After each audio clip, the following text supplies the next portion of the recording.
start with chapter number 14, the environment. Environment क्या होता है? आपका basic life support system होता है, which is composed of living being, physical surroundings or climatic conditions. There are some activities given below. Take the activities which helps to make our environment clean and healthy. ठीक है, आपके environment सारे living और non-living things एक साथ क्या बनाते हैं? Environment बनाते हैं. Environment helps us to meet our basic needs of oxygen, food, water. Now our environment. Environment is everything that surrounds us. It includes sunlight, air, soil, water, plants and animals. Out of this sunlight, जो air and water हैं, they are non-living. ये क्या है आपके? Non-living है. Plants use sunlight, air and water to make food. Animals including humans, वो अपना food कहाँ से लेते हैं? Plants से लेते हैं. एनिमल्स भी अपना फूड कहाँ से ले रहे हैं? प्लांट्स से. और प्लांट्स अपना खाना खुद बना रहे हैं और किस प्रोसेस से बनाते हैं? By the process of photosynthesis. Since we get almost everything we need our environment, it is our due to keep it clean. Over the year जो ह्यूमन एक्शंस हैं, they have made harmful changes and these changes are not good for living. ये changes हम living things के लिए भी अच्छे नहीं हैं. अब इफेक्ट्स ऑफ ह्यूमन एक्टिविटी, भाई क्या ह्यूमन एक्टिविटीज हो रही हैं जिससे आपका जो एनवायरनमेंट है वो इफेक्ट हो रहा है? Now the environment under the constant changes in the environment may be caused by natural factors और by human activities. Natural factors क्या हो सकते हैं? विंड की वजह से, रेनफॉल की वजह से, स्नोफॉल, वॉल्केनोस, ये क्या है? सारे नेचुरल फैक्टर्स हैं. ह्यूमन एक्टिविटी जैसे cutting down of forest, use of vehicle, building of factories और इंडस्ट्रीज, और कुछ अनडिजायरेबल चेंजेस भी होते हैं.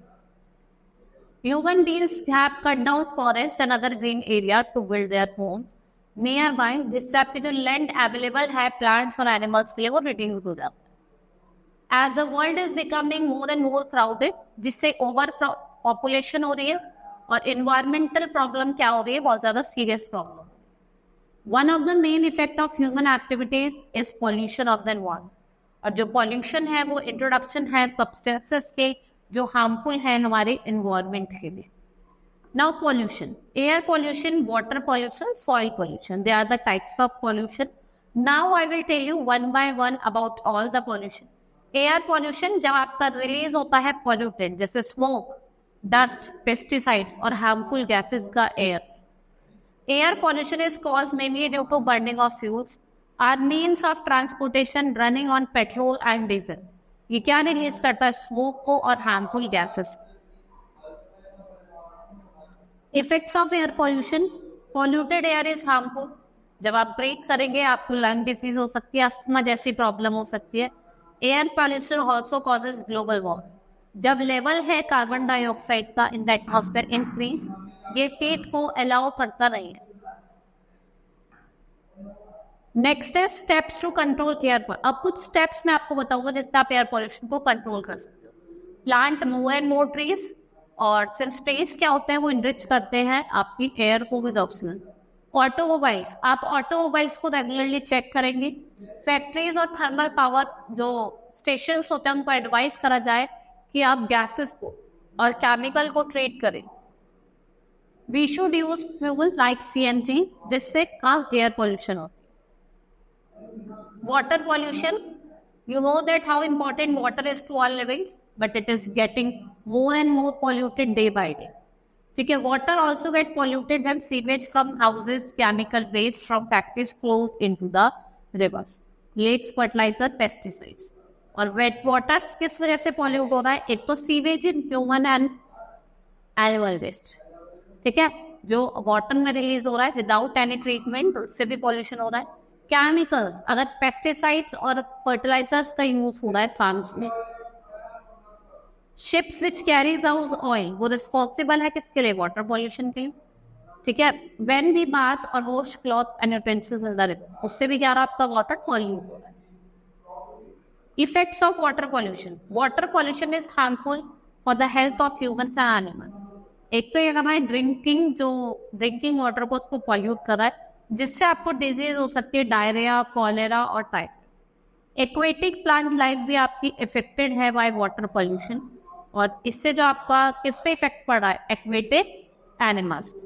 Steps to control water pollution. अब मैं आपको कुछ स्टेप्स बताऊंगी जिससे आप वाटर पॉल्यूशन को कंट्रोल कर सकते हो। इससे ऑल फैक्ट्री वेस्ट को आप पहले ही ट्रीट करो without letting them into water body. Proper sewage system को ट्रीट करो before the release. We should reduce use of chemical fertiliser. आपको केमिकल फर्टिलाइजर और पेस्टिसाइड्स का यूज कम करना है।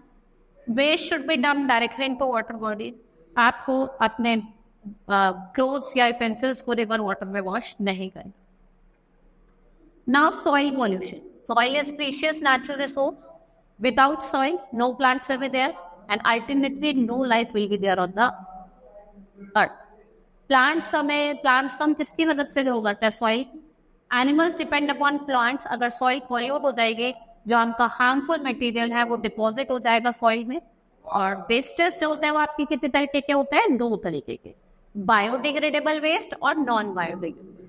बायोडिग्रेडेबल क्या होते हैं? जो डिके हो जाते हैं, कि जैसे आपके पेपर, वेजिटेबल, पील्स, फ्रूट्स। और नॉन बायोडिग्रेडेबल जिनको हम डिके नहीं करते वो परमानेंटली सॉइल में ही रुक जाते हैं, जैसे आपका पॉलिथीन बैग हो गए, plastic, they are non biodegradable. And effects of soil pollution, देखो क्या इफेक्ट्स है। सबसे पहले तो ये आपकी जो क्रॉप की प्रोडक्शन है उसको कम कर देती है, और जो अंडरग्राउंड वाटर है वो पॉल्यूट हो जाता है ड्यू टू सॉइल पॉल्यूशन, और वो ड्रिंकिंग के लिए अच्छा नहीं होता। Crop grown in polluted soil, इसमें पॉइजनस फर्टिलाइजर्स और केमिकल प्रेजेंट होते हैं। This can harm the animal, ये ह्यूमन को और एनिमल्स को दोनों को हार्म कर सकते हैं। Steps to control soil pollution, क्या स्टेप्स हम ले सकते हैं? जैसे कि now biodegradable material should not be disposed in the soil, क्योंकि वो सॉइल में स्टे करते हैं। Use of non biodegradable material जैसे प्लास्टिक, उसको हम रिड्यूस करेंगे और रिप्लेस करेंगे नॉन बायोडिग्रेडेबल मटेरियल जैसे कि paper. Water should be converted into manure in compost pit. Paper, glass, tin, उनको हम रिसाइकिल करेंगे। There should be ban on use of polythene bag. देखो बहुत बार गवर्नमेंट ने लगाया भी है, बंद भी करिए, लेकिन फिर से वो शुरू हो जाती है। Cutting down and cost trees and forest should be stop. Next is noise pollution. Noise pollution वो हमारे ईयर्स के लिए अच्छी नहीं होती है। Ear can be bear sound only when level of sound increases beyond its level, तो उसको नॉइस पॉल्यूशन कहा जाता है। Loud music in restaurant, shops, blowing horns of vehicle causes sound pollution. Now effects क्या है? लोगों को हाइपर टेंशन हो जाती है, डेफनेस की प्रॉब्लम, हेडेक रहने लग जाता है। Steps to control, there should be ban on loud speaker. और लोगों को क्या कहा जाए कि they are target not to blow horns unnecessary. देखो ना, बहुत लोग अननेसेसरली हॉर्न बजाते रहते हैं, वो नहीं करना। We should always listen to music at low tone. Silence zone should be mark, जैसे जो हॉस्पिटल्स है या एजुकेशनल इंस्टीट्यूशन है वहाँ पे साइलेंस जोन्स मार्क करने चाहिए। During festival burning of fire crackers को रिस्ट्रिक्ट करा जा सकता है। और जो नॉइस इंडस्ट्रीज है उनको सेटअप करा जाए कहाँ पे? जहाँ पे रेजिडेंशियल एरिया ना हो, रेजिडेंशियल एरिया से थोड़े दूर सेटअप करें। ठीक है? Hope you understood the chapter. That's all for today. Thank you.